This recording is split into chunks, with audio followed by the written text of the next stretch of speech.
بسم اللہ الرحمن الرحیم۔ دین و اسلام چینل کے ناظرین، السلام علیکم ورحمۃ اللہ وبرکاتہ۔ صحیح بخاری کی حدیث نمبر 185 ہے، کیا آپ مجھے دکھا سکتے ہیں کہ رسول اللہ صلی اللہ علیہ وسلم نے کس طرح وضو کیا ہے؟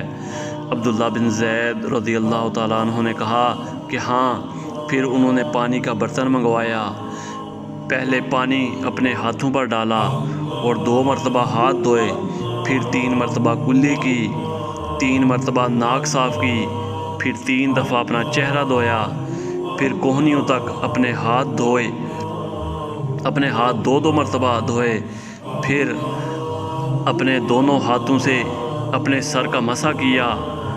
اس طور پر اپنے ہاتھ پہلے آگے لائے، پھر پیچھے لے گئے، مسح سر کے ابتدائی حصے سے شروع کیا، پھر دونوں ہاتھ گدی تک لے جا کر وہیں واپس لائے جہاں سے مسح شروع کیا تھا، پھر اپنے پیر دھوئے۔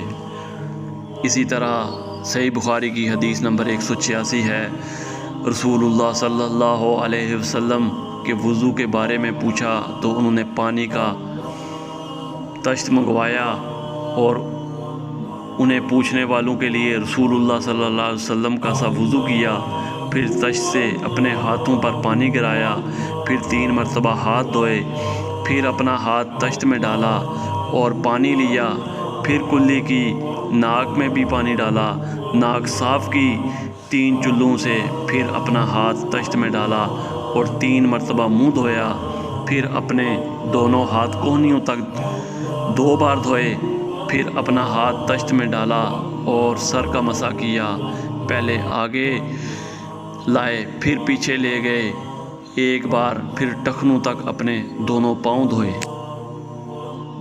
قرآن و حدیث کی تعلیمات کے لیے دین و اسلام چینل کو سبسکرائب کریں۔ جزاک اللہ خیر۔